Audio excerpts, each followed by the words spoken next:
दोस्तों, जब आप ये वीडियो देख रहे हैं तो दुनिया के 20% तेल और ऊर्जा सप्लाई लाइन पर मौत का साया मंडरा रहा है।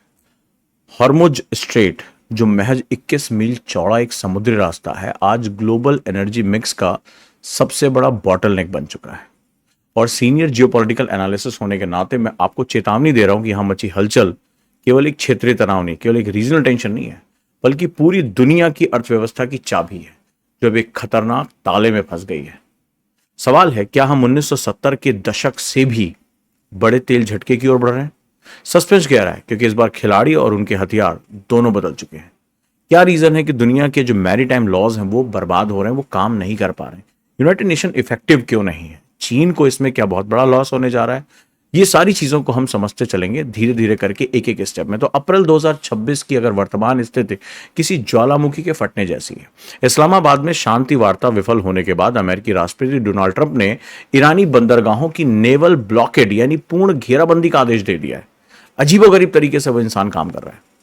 जवाब में ईरान ने भी कहा कि भैया, हरमुज को बंद करने की अपनी पुरानी धमकी को मैं हकीकत में बदल दूंगा, और उसने बदल दिया। यानी अब यह केवल मिसाइल और जहाजों का सैन्य विवाद नहीं रहा, बल्कि एक पूर्ण पैमाने का आर्थिक युद्ध बन चुका है, इकोनॉमिक वॉर बन चुकी है।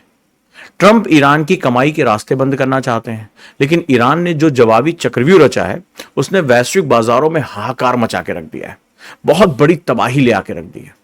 अब सवाल है, सो व्हाट, इससे क्या फर्क पड़ता है? ये संकट आपकी जेब पे कैसे प्रहार करने जा रहा है? इस तनाव के कारण अगर हम बात करें तो कच्चे तेल की जो कीमतें हैं ना, उसमें 17% से लेकर 46% तक की ऐतिहासिक वृद्धि हुई है। जबरदस्त। ऊर्जा बाजारों में ऐसी स्थिरता, जो इनस्टेबिलिटी है ना, दशकों के बाद आई है। ब्रेंट कूल की कीमतें $100 के पार जा चुकी हैं, और विश्लेषकों का मानना है कि ये ब्लॉकेट जारी रहा तो पेट्रोल डीजल की जो कीमतें हैं आपकी कल्पना से बाहर होंगी। ये केवल तेल नहीं, बिजली, परिवहन, खाद्य सुरक्षा, इन सब पर सीधा हमला है, जो वैश्विक महंगाई को नए आसमान पे लेके जाएगा। सबसे महत्वपूर्ण बात है कि चीन ने इस ब्लॉकेट पे अब तक का सबसे कड़ा रुख अपनाया है। सबसे ज्यादा जो है वो, अगर किसी ने टफेस्ट स्टैंड लिया है तो वो चीन ने लिया है। तो चीनी विदेश मंत्रालय जो है वो, उन्होंने कहा कि जो अमेरिका ने इस कदम को जो उठाया है ना, वो खतरनाक और गैर जिम्मेदाराना है। बीजिंग का मानना है कि जो यहां पर हो रहा है वो बेसिकली जंगल राज है। इसे उन्होंने वैश्विक राजनीति में जंगल राज कहा है, यानी लॉ ऑफ जंगल कहा है, कि जहां एक शक्तिशाली देश अपनी मनमानी से दुनिया की सप्लाई चेन को बंधक बना के बैठा हुआ है। और चीन का गुस्सा केवल सिद्धांतों के लिए नहीं, बल्कि उसके पीछे उसकी अस्तित्व इस पे छुपा हुआ है। बहुत ज्यादा जो है यहां पर चीन को प्रॉब्लम आने जा रही है। तो चीन की अगर हम इस आक्रामकता की, आखिर वो खुलकर क्यों अमेरिका को जंगल राज कह रहा है, उसके पीछे उसकी ऊर्जा सुरक्षा का जो गणित है वो बहुत इंपॉर्टेंट आपको समझना चाहिए। चीन अपनी ईरानी तेल आपूर्ति का 80% हिस्सा इसी हरमुज के रास्ते से मंगाता है, हरमुज से होकर आता है, और उसके कुल समुद्री आयात का लगभग 13.5% हिस्सा इसी हरमुज से आता है। चीनी विदेश मंत्री जो वांग यी इसे अपनी रेड लाइन घोषित कर दी, बोले अब बहुत होगा, अब अमेरिका इससे आगे नहीं जा सकता। बीजिंग ने तेहरान को स्पष्ट कहा कि वे ईरान की संप्रभुता के साथ हैं। ईरान ने भी आज कहा कि चीन एक ऐसा देश है जो हमेशा हमारे साथ खड़ा रहा।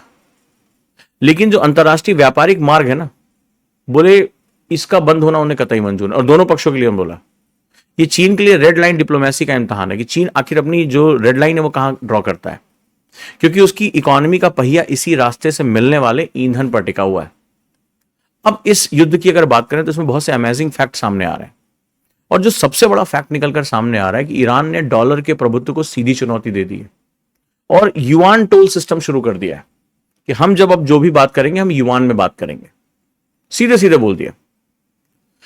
हरमुज से गुजरने वाले टैंकरों से अब चीनी मुद्रा में टोल वसूला जा रहा है। फायदा किसको हो रहा है? चीन का। सबसे खास बात है कि ईरान ने इसके लिए चीन का एक CIPS यानी cross border investment payment system, उसका इस्तेमाल कर रहा है, जिससे अमेरिकी जो स्विफ्ट सिस्टम है, जो पूरी दुनिया में ग्लोबल ट्रांजेक्शन के लिए जाना जाता है, उसको बाईपास कर दिया। अब यह न केवल वित्तीय युद्ध का एक नया मोर्चा है, भविष्य में डॉलर की जो बादशाह है ना, उसको खत्म करने के लिए एक बड़ा रणनीतिक कदम है। हम लोगों को ऐसा लगता था कि चीन इसमें कहां शामिल है, लेकिन इस वॉर में जो सबसे बड़ा बेनिफिट हो रहा है वो चीन को हो रहा है। वो चीन ही जो है वो इसमें सबसे बड़ा सेटअप उठा रहा है। अगर हम बात करें समुद्री बीमा यानी समुद्री इंश्योरेंस की, तो जरा देखें क्या होता है इसमें। तो इस वक्त आर्थिक सुनामी आई हुई है बहुत जबरदस्त तरीके से। बड़े इंश्योरेंस क्लबों ने 72 घंटे का कैंसिलेशन क्लॉज शुरू कर दिया है। इसका मतलब है युद्ध के जोखिम के कारण बीमा कभी भी खत्म हो सकता है, जहाजों का बीमा ही नहीं होगा। प्रीमियम में 1000% से ज्यादा की बढ़ोतरी हुई है।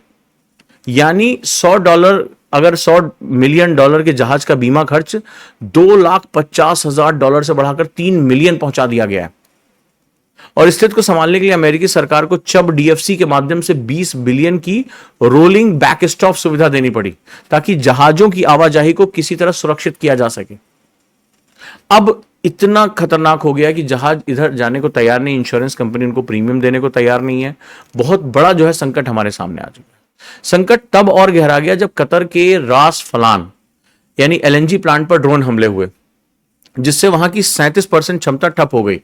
अब ये वो प्लांट है जो दुनिया में गैस सप्लाई के लिए जाना जाता है। और होंडुरास के झंडे वाले नोवा और अमेरिका के स्टेना इंपेरेटिव जैसे जहाजों पर हुए हमलों ने इस खतरे को दुनिया के सामने ला दिया कि अब ईरान से कुछ भी बच नहीं सकता। यहां पे एक छोटा सा ड्रोन हमला पूरे एशिया और यूरोप के लिए ब्लैकआउट का जोखिम क्रिएट कर सकता है। ये तनाव इतना खतरनाक हो रहा है। अगर कतर की गैस सप्लाई रुकी तो महाद्वीपों की बिजली व्यवस्था बिल्कुल ढह जाएगी। और यह दिखाता है कि आधुनिक ऊर्जा ढांचा कितना सेंसिटिव हो चुका है। अगर सारे देश शांति के साथ काम नहीं करेंगे तो यह बवाल पूरी दुनिया में हमेशा के लिए आ सकता है। और ये जो छोटा सा रास्ता है हरमुज, इस समय अगर हम यहां बात करें, 150 से अधिक टैंकर यहां खड़े हैं जो अपनी सुरक्षा को लेकर डरे हो कि कब क्या हो जाए, अमेरिका क्या कर दे, ईरान क्या कर दे। ब्रेंट कूल इस समय जो है $119 प्रति बैरल पहुंच चुका है। और रणनीतिक रूप से महत्वपूर्ण बात यह कि ईरान ने केवल मित्र देश यानी चीन और भारत के टैंकरों को ही यहां से निकलने की विशेष अनुमति दी है, प्रिविलेज पैसेज उसने दिया है। लेकिन इसके लिए भी वो टोल वसूल रहा है, बहुत भारी कीमत पर ये तेल जो है यहां पे पहुंच रहा है। ईरान कह रहा है कि जो हमारा वॉर में नुकसान हुआ हम यहां से उसकी भरपाई करेंगे। और बाकी दुनिया के लिए तो ये रास्ता जो सेगमेंट में है वो तो अभेद्य दीवार बन चुकी है, इसको पार ही नहीं कर सकते। और पूरा दुनिया का जो लॉजिस्टिक है ना वो इस समय जाम हो गया है। और अगर मान लो युद्ध हम आज भी खत्म कर दें तो इतना ट्रैफिक कंजेशन हो चुका है इसमें कि महीनों निकल जाएंगे इससे निकलने में। बहुत खतरनाक है। सैन्य विशेषज्ञ जो फ्रैंक हॉफमैन है उनके अनुसार अमेरिका की एसिमेट्रिक नौसैनिक शक्ति के सामने ईरान ने अपनी एंटी नेवी खड़ी कर दी है। इसमें केवल छोटी नावें नहीं है बल्कि अत्याधुनिक मिसाइलें, समुद्री सुरंगें, एआईएस स्पूफिंग और इलेक्ट्रॉनिक जैमिंग जैसे हथियार शामिल हैं। यानी एक तरफ अमेरिका के बड़े बड़े जो है जहाज, जंगी बेड़े हैं और दूसरी तरफ ईरान डे वन से यही कर रहा है। वो छोटे सस्ते इक्विपमेंट का इस्तेमाल कर रहा है और एसिमेट्रिक वॉर में वो अमेरिका की ऐसी तैसी कर रहा है। तो ईरान क्या कर रहा है, इस भौगोलिक लाभ का फायदा उठा रहा है बहुत, जो उसको यहां पर है कि भाई हरमुज पे पूरा उसका कमांड है। अब वो अमेरिकी विमान वाहक पोतों को चुनौती दे रहा, आओ ले आओ अपना बड़े बड़े जहाज लेकर, हम सबको उड़ा देंगे, यहां से बच के निकलने का तुम्हारे पास कोई तरीका नहीं बचेगा। ट्रंप की नौसेना जलमार्ग पर नियंत्रण चाहती है, भाई हम ही इसके जो है बादशाह बनेंगे, जो ज्योग्राफी है उसके हम मालिक बनेंगे। वो ये कह रहा है कि पूरे हम जो है इस सिस्टम पे आने वाले हैं। लेकिन ईरान के ये हाइब्रिड खतरे अमेरिका के बेड़े के लिए किसी दुस्सपने से कम नहीं है, निकल ही नहीं पाएगा वहां से। तो ये जो ज्योग्राफी की लड़ाई है ना, ये बहुत भीषण जंग की तरफ जा रही है। अब दुनिया के सामने क्या संकट है तो जरा बात कर लेते हैं कि इस समय वैश्विक जीडीपी में 2.9% की भारी गिरावट आ सकती है। 2.9%। सुनामी क्रिएट होने वाली है। सुनामी समुद्र के अंदर पैदा होती है, लहरें जल्दी नहीं पहुंचती हैं, तरंगे, लेकिन जब पहुंचती हैं तो बहुत भयानक पहुंचती हैं। और ये तक एनालिस्ट कह रहे हैं कि 1970 के दशक में जो ऑयल क्राइसिस हुई थी उससे भी बड़ा झटका पूरी दुनिया के सामने जुड़ा। रीजन क्या है कि 1970 में दुनिया आपस में कनेक्टेड नहीं थी, इतना व्यापार ज्यादा इंटेंस नहीं था। लेकिन आज पूरी दुनिया बहुत ज्यादा कनेक्टेड है, ग्लोबलाइज्ड है, एक दूसरे के ऊपर हम डिपेंडेंट है। आज भारत, चीन जैसे देश अपनी इकोनॉमी को लगातार मेंटेन करके रख रहे हैं। और सबसे ज्यादा इसमें कोई असुरक्षित है तो एशिया, क्योंकि जो हरमुज से गुजर रहा है ना 84%, इस जो 21 माइल का ये जो क्षेत्र है, इसमें 84% शिपमेंट्स जो है वो एशियाई देश जाते हैं। यानी अमेरिका जो एशिया की ग्रोथ है ना उसको बाधित कर रहा है। अब भारत और चीन, इंडोनेशिया, ये सारे देश बहुत बुरी तरीके से इफेक्ट होने वाले हैं। और भारत की ऊर्जा सप्लाई अगर बाधित होती है तो हमारी ग्रोथ, हमारी जो ट्रेजेक्ट्री है वो डिस्टर्ब हो जाएगी, इन्फ्लेशन बढ़ जाएगा और बहुत विनाशकारी प्रभाव होने वाला है। अब चीन क्या कर रहा है?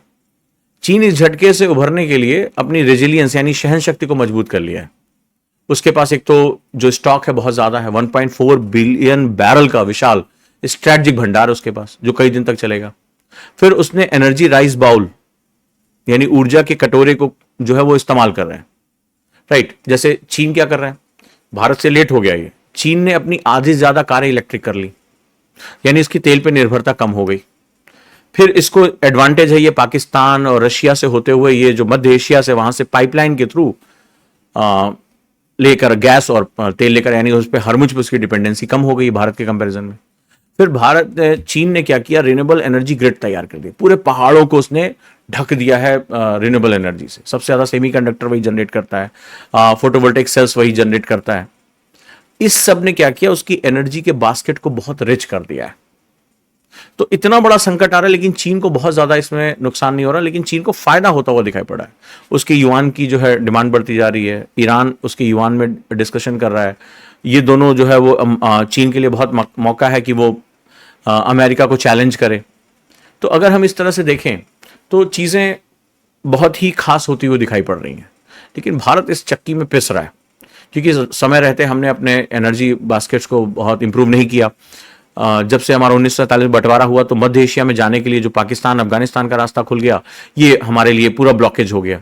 अगर वो बंटवारा नहीं होता तो आज हमें इतनी चिंता नहीं होती। हम सेंट्रल एशिया से गैस पाइपलाइन, तापी पाइपलाइन, ये सब हम बिछा लेते। तो अब अगर देखें तो चीन केवल अपनी सुरक्षा तक सीमित नहीं रहेगा, वो अपनी क्षेत्रीय पकड़ मजबूत करने के लिए अब मीडिएशन टॉक की तरफ बढ़ा है। पहले देखिए पाकिस्तान को आगे किया गया। रूस के जो विदेश मंत्री हैं सर्गेई लैवरोव, वो बीजिंग पहुंच गए हैं, पहले वो भारत आए, ताकि इस संकट का कोई डिप्लोमेटिक समाधान निकाला जा सके। चीन जानता है कि अगर वो अमेरिका की गैर मौजूदगी में शांति बहाल करा देता है तो मध्य पूर्व का नया गॉडफादर बन जाएगा, और चीन और रशिया ही कर सकते हैं। तो ये जो जियोपॉलिटिकल सिचुएशन है वो टर्न हो रही है। डायरेक्टली ना भी रशिया हाथ डाल रहा है ना चाइना हाथ डाल रहा है, क्योंकि रशिया का तेल तो मुंह मांगे दाम पर बिक रहा है। इसमें जितने दिन बीते उसमें अगर किसी को सबसे ज्यादा नुकसान हो रहा है तो वो भारत को हो रहा है।